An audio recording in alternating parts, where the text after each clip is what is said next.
ሰላም ወደ ተከበራችሁ የንቁ ሚዲያ ቤተሰቦቻችን ከንቁ ሚዲያ የተሰኘዋና ያልናቸውን ዜናዎች ወደ እናንተ ይዘን ቀርበናል። ከዜናዎቹ ጋር ያድናት ነኝ። አብራችሁን ቆዩ። ብፁዕ አቡነ ፋኑኤል ከ120 ሚሊዮን ብር በላይ የተገመተ ጂ+2 ህንጻ መኖሪያ ቤት ለመቄዶንያ በስጦታ መልክ አበረከቱ።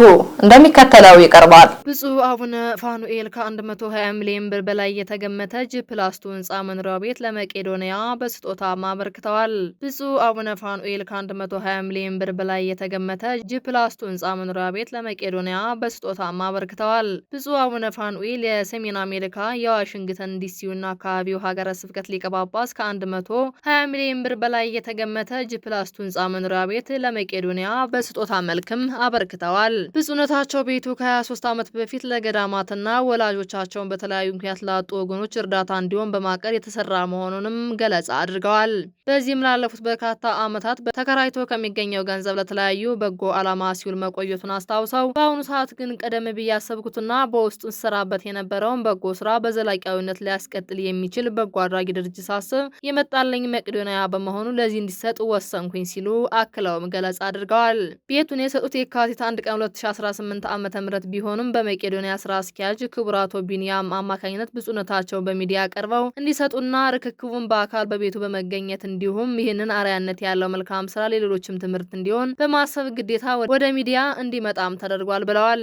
በሸገር ከተማ ሀገረ ስብከት ስር የሚገኘው የዓለም ገና ደብረ ቀረሜሎስ ቅዱስ እግዚአብሔር አብና ቅዱስ ጊዮርጊስ ህንጻ ቤተክርስቲያን በብፁዓን አባቶች ተባረከ።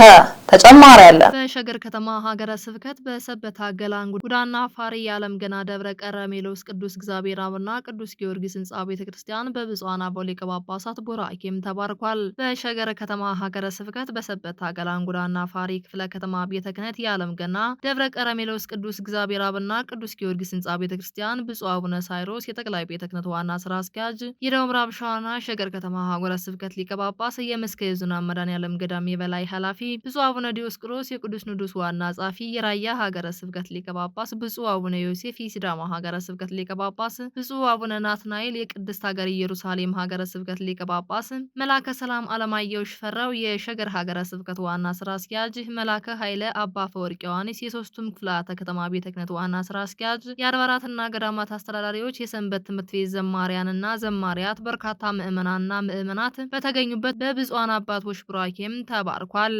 ግንባታው በተጀመረ በ13ኛው ዓመት ተጠናቆ ለምረቃም በቅቷል። ብዙ ጠቅላይ ስራ አስኪያጁም ይህን ህንጻ ቤተክርስቲያን በዚህ አጭር ጊዜ ውስጥ ተሰርተው ይጠናቀቃል ተብሎ ባይታሰብም በእግዚአብሔር መልካም ፍቃድና በእናንተ ብርታት ለምርቃት መብቃቱ እንኳን ደስ አላችሁም ብለዋል። ብፁዕ የቅዱስ ሲኖዶስ ዋና ጻፊ በበኩላቸው የደከማችሁበት ህንጻ ቤተክርስቲያን ለምርቃት በቅቶ ስላያችሁ እንኳን ደስ አላችሁ ካሉ በኋላ በቤተክርስቲያን የምንሰባሰበው ለዘላለማዊ ድነት ነው። ቤተክርስቲያን መማጸኛ እንዲሁም የሰውና የቅዱሳን መገናኛ ናትም ብለዋል። ስለዚህ ወደ ቤተክርስቲያን የምንመጣው ምድራዊ በረከትና ሰማያዊ ክብር ለማግኘት ነውና ቤተክርስቲያን ልንጠብቃት ልንከባከባት ያስፈልጋል በማለት አባታዊ መልእክታቸውንም አስተላልፈዋል። በተጨማሪም በብፁዕ ጠቅላይ ስራ አስኪያጁ አመራር ሰጭነት ብዙ ልማት የተሰሩ እንደመሆኑ ተጠቅሶ ብፁዕነታቸው አክለውም እግዚአብሔር ህዝቡን የሚያገለግል ቤተክርስቲያንን የሚያንጽ አባት ስለሰጣችሁ እግዚአብሔር ልታመሰግኑ ይገባል በማለት ቃለ ቡራኪያቸውንም አስተላልፈዋል። በተመሳሳይ ሁኔታ ለህንጻ ቤተክርስቲያኑ መሰረት ከፍተኛ አስተዋጽኦ ላደረጉ ስጦታም ተበርክቶላቸዋል። በተጨማሪም ደብሩ ለሚያከናውናቸው መሰረታዊ የልማት ጂ+1 ህንጻ የመሰረት ድንጋይም አስቀምጠዋል። በሙህረ ኢየሱስ ገዳም የአዲሱ ህንጻ ቤተክርስቲያን ቡራኬ ተከትሎ ሲከበር የነበረው በዓል ተጠናቀቀ። እንደሚከተለው ይቀርባል። በሙህረ ኢየሱስ ገዳም የአዲሱን ህንጻ ቤተክርስቲያን ቡራኬ ተከትሎ ሲከበር የነበረው በዓልም ተጠናቋል። በታላቁ አባት በአቡነ ዜና ማርቆስ የተቀደመው የሙህረ ኢየሱስ ገዳም ብፁዓን አበው ሊቀ ጳጳሳት ጸሎትና ቡራኬ ታቦቱ ከነበረበት መቃኞ ቤተክርስቲያን ወጥቶ ወደ አዲሱ ህንጻ ቤተክርስቲያን መግባታቸውም ይታወሳል። በዓሉም በትናንትናው ዕለትም ቀጥሎ የዋለ ሲሆን ብፁዓን አበው ሊቀ ጳጳሳት ታቦቱን ታጅበው ወጥተው በልዩ ድምቀትም ተከብሯል። በዕለቱም የህንጻ ስራውን አስመልክተው በገዳሙ አበምኔት በመምህር አባ ዘኢየሱስም ቀርቧል። በሪፖርቱ መነሻ የሙህረ ኢየሱስ ገዳም አንጋፋ መሆኑ የተጠቀሰ ሲሆን ምስረታው ከ840 ዓመት በፊት በ13ኛው ክፍለ ዘመን እንደተገደመና የገዳሙ መስራች ጻድቁ አቡነ ዜና ማርቆስ 3ኛ ጊዜ ሐዋርያዊ ጉዟቸውን ወደ ገዳሙ ማድረጋቸውም ተገልጿል። በወቅቱ ህዝቡ እግዚአብሔርን ከማምለክ ወደ ባዕድ አምልኮ ተሻግሮ የነበረ ቢሆንም ጻድቁ ህዝቡን አስተምረው ወደ እግዚአብሔር መመለሳቸውም ተወስቷል። ጻድቁ ለሁለተኛ ዙር ሲመጡ 156 ቤተክርስቲያናት በአካባቢያቸው በራሳቸው ማሰራታቸውም ተገልጿል። ከገዳሙ ታሪክ ጋር ተያይዞም ጻድቁ በዘመናቸው የሰሩትን ዘርፈ ብዙ ገድልና ታሪካቸውም ተወስቷል። በዘመኑም ገዳሙ በንቡረ እድ ይተዳደር እንደነበርና እንደ አክሱም፣ ጎንደር የትምህርት ተቋማት ሆኖ ለዘመናት የቆየ መሆኑን ተጠቅሷል። በዘመናት ሂደት በዋናነትም ከመሬት ላራሹ ጀምሮ ገዳሙ እንደተዳከመና ያነሱት የገዳሙ አበምኔት አባ ዘኢየሱስ በ1988 ዓ.ም ጀምሮ በድጋሜ ገዳሙ በብፁዕ አቡነ መልከ ጸዲቅ ካህላይነት ጥረት ማንሰራራትም ተጠቅሷል። ዛሬ ተጠናቆ ለአገልግሎት የበቃው ህንጻ ቤተክርስቲያኑ 17 ዓመት መፍጀቱን በሪፖርት የተጠቀሰ ሲሆን ይህም ስራው የተጀመረው በብፁዕነታቸው በ2000 ዓመተ ምህረት ሲሆን ብፁዕነታቸውም በ2002 ዓመተ ምህረት ማረፋቸው ተገልጿል። በወቅቱ በወልቂጤ በአዲስ አበባ በሰበታ የጀመራቸውን ትምህርት ቤትና የህንጻ ስራ የነበረ በመሆኑ ከመጀመራቸው የልማት ስራዎች ጋር ይህንንም የህንጻ ስራ ለመፈጸም መብቃቱም ተገልጿል። ይህ ህንጻ ስራውን አስመልክቶ የፈጀው የገንዘብ መጠን በሪፖርት ያልቀረበ ሲሆን ይህንንም አስመልክቶ አባ ዘኢየሱስ ምክንያት ያቀረቡ ከሌና ጀምሮ መዋዕለ ነዋይ የፈሰሰበት በመሆኑ በገንዘብ አይተመንም ብለዋል። በተጨማሪም ለህንጻ ስራው ከሳንቲም ጀምሮ ከፍተኛ ብር የሰጡ እግዚአብሔር ፊት እኩል በሆናቸው ለይቶ ማመስገን እንደማይቻል ነው ምክንያት የተጠቀሰው። ከዚህም የተነሳ በሌሎቹ አብያተ ክርስቲያናት እንደተለመደውና የምስጋናና የእውቅና ሰርቲፊኬት ያልተከናወነ ሲሆን ከዚህም ይልቅ ብፁዓን አበው ሊቀ ጳጳሳት ጸሎተ ማርያም እንዲደረግላቸውም ተደርጓል። በገዳሙ የበዓላትን ቀንን ጨምሮ የገንዘብ አሰባሰብ የማይደረግ መሆኑም ተገልጿል። ህንጻ ቤተክርስቲያኑን በገዳሙ መነኮሳትና መነኮሳያት የተሳለ የኢትዮጵያ መልክ ባላቸው ቅዱሳን ያጌጠ ሲሆን እያንዳንዶቹ ማብራሪያ የሚሹ በመሆናቸው ወደፊት በመጽሔት ማብራሪያ እንደሚቀርብም ተነግሯል።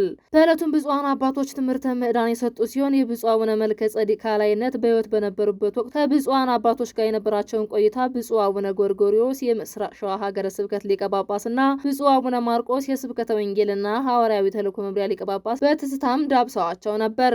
በዕለት ሁለት በነበረው መርሃ ግብርም ለብፁዕነታቸው የተሰራ መታሰቢያ ሐውልትና ቤተ መዘክር መመረቁም ይታወሳል። በዕለቱም ብፁዕ አቡነ ማርቆስ የስብከተ ወንጌልና ሐዋርያዊ ተልእኮ መምሪያ ቅኔ የቀረበ ሲሆን በደብሩ ካህናትና ወረብም ቀርቧል። በበዓሉ ላይ ከአዲስ አበባና ከወረዳ የመጡ በርካታ ምዕመናን፣ የሙር አክሊል ወረዳ አስተዳደር አቶ ብስራት ገብሩና ሌሎችም የመንግስት ኃላፊዎች እንደ ክብር ካቶሊክ ቤተክርስቲያን ብፁዕ አቡነ ሉቃስም ተገኝተዋል። በበዓሉ ላይ የተገኙት ብፁዕ አቡነ ሉቃስ የካቶሊክ ቤተክርስቲያን ጳጳስ ለካህናት የቅዳሴ አልባሳትም በስጦታ አበርክተዋል። በመጨረሻ ለብፁዓን አበው ሊቀ ጳጳሳት ለመምሪያ ኃላፊዎችና ለገዳሙ አበምኔት ለመምህር አባ ዘኢየሱስ የሽልማት መርሃ ግብር ተከናውኖ በብፁዕ አቡነ ጎርጎሪዮስ ቃለ ምዕዳንና ጸሎት ተደርጎ መርሃ ግብሩም ተጠናቋል። ሚያዝያ 26 ቀን 2018 ዓ.ም ከንቁ ሚዲያ ደረሰላችሁ ዜናዎችን ይመስሉ ነበር። ቀሪዎቹን ከቀሪ የንቁ መርሃ ግብሮች ጋር አብራችሁ ቆዩ እያለን እኛ ክብሩ ተሰናበትናችሁ። ሰላም እግዚአብሔር ከእናንተ ጋር ይሁን። ቸር ሰንብቱ። አቡነ ሀብተ ማርያም ያልሰሩት ታምር የለም። በእውነት ያልሰሩት ለምን? እምነት አላቸው። ጸሎታቸው የልብ ነው እንጂ የአንደበት ጨዋታ አይደለም። በስማቸው ቤተክርስቲያን ተክለን ሰርተን አማልዱን የምንላቸው ጻድቃን፣ ቅዱሳን፣ ሰማዕታት ጸሎታቸው ከልብ የመነጨ ነው። እግዚአብሔር የሚገኝበት ጊዜ ከልብ ስንጸልይ ነው እና ከልብ የመነጨ ጸሎት እንድንጸልይ ማስተዋሉን ያድለን አምላካችን። እግዚአብሔር የሚገኝ በምን ጊዜ ነው ካላችሁ ከልባችን ንስሐ የገባን ጊዜ ነው። በቃ ከዚህ ውጭ እግዚአብሔር አይገኝም። ከልብ ካህኑና ምእመን ሲነጋገሩ መካከል ላይ እግዚአብሔር ይቆማል። መካከል ላይ እግዚአብሔር ብቻ አይደለም፣ ቅዱሳን መላእክትም አብረው ይቆማሉ። ፈጣሪያቸውን አጅበው ካህኑን ምስጢር የሚገልጡ ለምእመናን ተናገር ተናገር እንደኛ ንጹህ እንድትሆን እያሉ የሚናገር ልብ የሚያድሉ ቅዱሳን መላእክት ሁሉ ሳይቀር አብረው ይገኛሉ። ለምን ካላችሁ ንስሐ እግዚአብሔር የሚገኝባት ጊዜ ናት። አስተውሉ። እግዚአብሔር የሚገኝባት እግዚአብሔርን ሰው ያደረገው ቸርነቱ እንዳለ ሆኖ ንስሐ ጭምር ነው። አዳም ንስሐ ገባ። በለጊዜው ተቀብያለሁ ንስሐ መስዋዕትህንም ተቀብያለሁ አለ። እመጣለሁ የሚል ተስፋ ግን ሰጠው።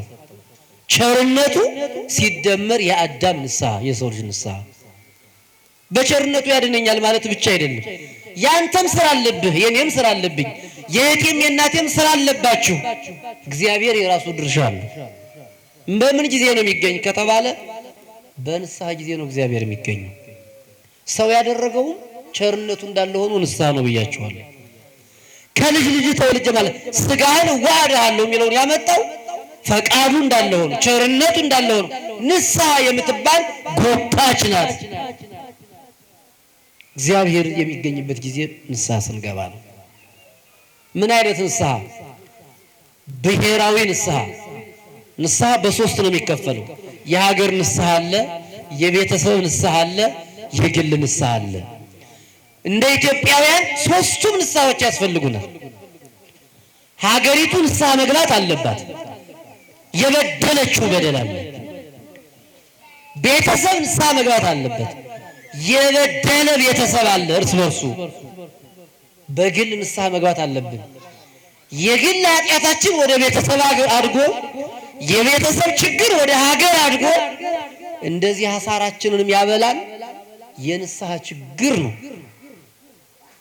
የንስሐ ችግር እንደው እግዚአብሔር ወይ ምን ነው አልሰማናል። አንዳንድ እናቶቻችን፣ እህቶቻችን፣ ወንድሞቻችን፣ አባቶቻችን እንባ እንዲህ ይረጫሉ። በጣም ጥሩ ነው በእውነት ግን እንደሱ በማለት ብቻ አይደለም። የጋራ ንስሐ ያስፈልጋል። የሀገር የቤተሰብ ንስሐ ያስፈልጋል። የግል ንስሐ ያስፈልጋል። ከማን እንጀምር ካላችሁ የሚጀመረው ከግል ነው። አንድ ቤተሰብ ውስጥ 4 ሰዎች ቢኖሩ አራቱም በየግላቸው ለንስሐ አባታቸው ንስሐ ቢገቡ የንስሐን ጥቅም ሲያውቁት የጋራ የቤተሰብ ንስሐ ይመጣል። አንድ ቤት ያለው ሰው ንስሐ ሲገባ እነገሌ ደግሞ የተባሉ ጎረቤቶች አሉ። ከዚያስ እያለ ንስሐ ወደ ምን ይሰፋል? ወደ ሀገር ይሰፋል። ከቤተሰብ ከራስ የጀመረ ችግር ወደ ቤተሰብ፣ ከቤተሰብ የጀመረ ችግር ወደ ሀገር እንዳደገ ሁሉ የሰላም የንስሐ የፍቅር መንገድም የሚጀምረው ከራስ ነው። ከዛ ወደ ቤተሰብ ያድጋል፣ ወደ ጎረቤት ይዛመዳል፣ አገር ሰላም ትሆናለች።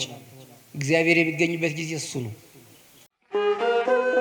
ንቁ ኦርቶዶክስ ተዋህዶ የጸሎትና የንስሐ መርከብ ማህበር በእግዚአብሔር ፈቃድ በወንድማችን የኔነ ተስፋዬ አስተባባሪነት ከተመሰረተ ጊዜ ጀምሮ ከሚሰጣቸው ዘርፈ ብዙ መንፈሳዊ አገልግሎቶች መካከል የሐዋርያዊ አገልግሎትና ያሬዳዊ ዝማሬዎች አንዱ ነው።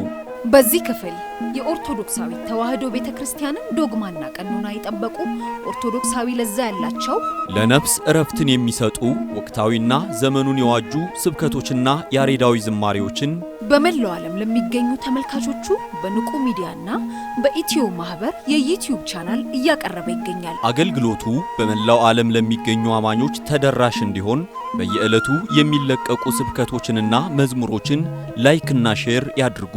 እንዲሁም የዩቲዩብ ቻናላችንን ሰብስክራይብ በማድረግ የዚህ ታላቅ አገልግሎት ባላሻራ ይሁኑ። ንቁ ሚዲያ ርቱ የቤተ ክርስቲያን ልሳን